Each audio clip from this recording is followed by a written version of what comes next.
First, I will use this makeup fixer. I spray all over my face.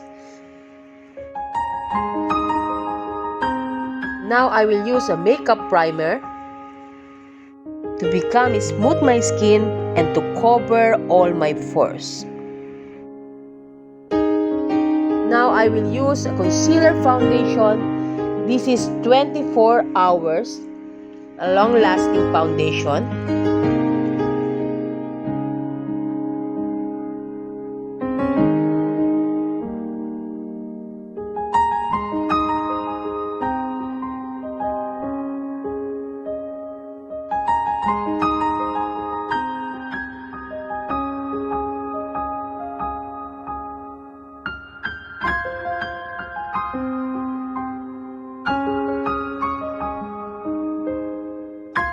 Now I will put some pressed powder.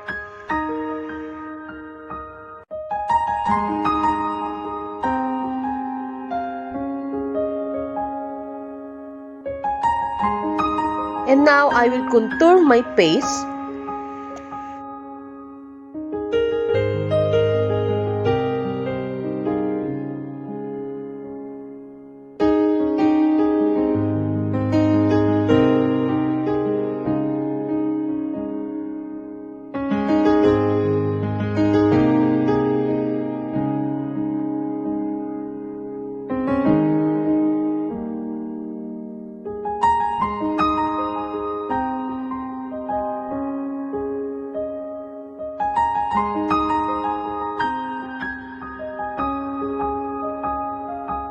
The contour palette, I will use the dark tone like a bronzer.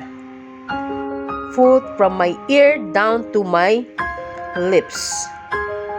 Put also in the sides of my forehead, in the hairline. Then into my jaw part. I'm doing this one to make little bit slimmer my face. To blend it by the use of the sponge.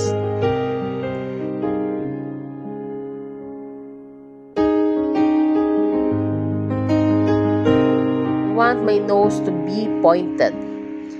I put a brown color. Okay, brown color line in my nose bridge. And then I blend it by my fingertips. As you can see, my nose looking very pointed nose. This is the secret if you have a flat nose.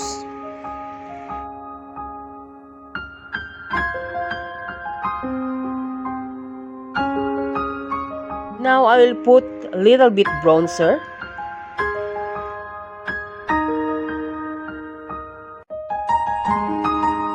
I draw an outline to my eyebrow. Pencil need to use only to make an outline. I did not refill my eyebrow with the pencil. Always use a eyebrow powder. This is dark brown.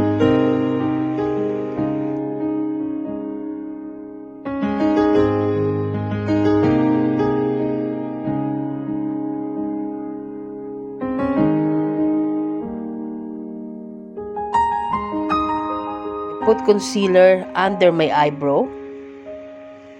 Define my eyebrows. Now I will put a liquid eyeliner. After that, I will start to put eyeshadow. Guys, look how I did it. How to put eyeshadow. You have to follow it to get a beautiful eyeshadow. This is my way. This is my technique in putting eyeshadow. Okay? This is my technique in putting eyeshadow to make it more easy. If you notice, guys, I'm only using one brush, even any color. But the color is not mixing. So you have to blend it. Don't put it without blending your eyeshadow.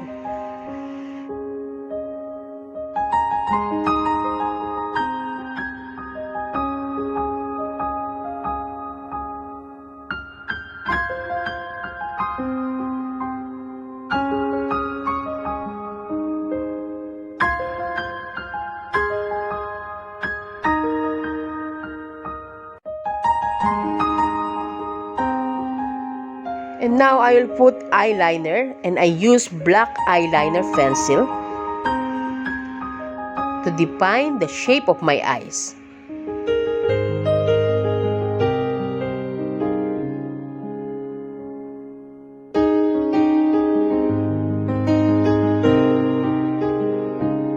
And now I will put lip liner before putting a lipstick. I want to look like natural. Okay, this is very light lipstick. I will use very light lipstick, like a nude, because I want to look like very simple. And now I will put some pink blush on.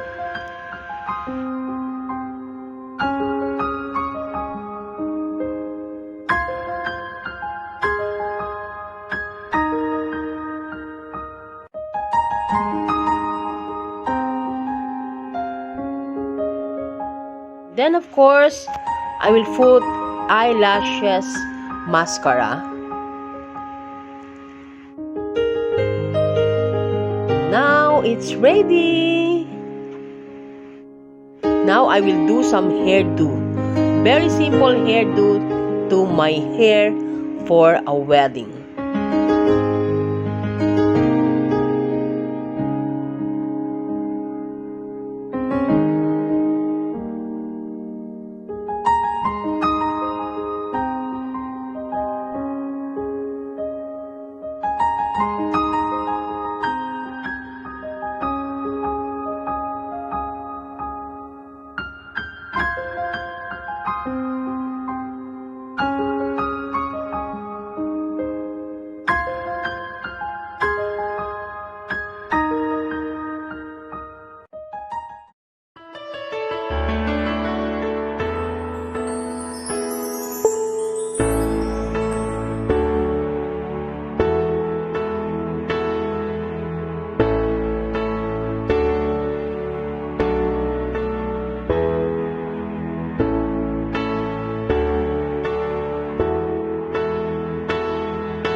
and share this video, subscribe to my YouTube channel, and follow me in Instagram and Facebook page.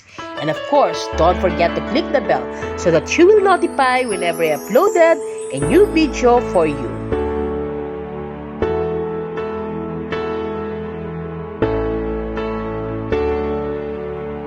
And again, this is Chef Deborah. Thank you for watching.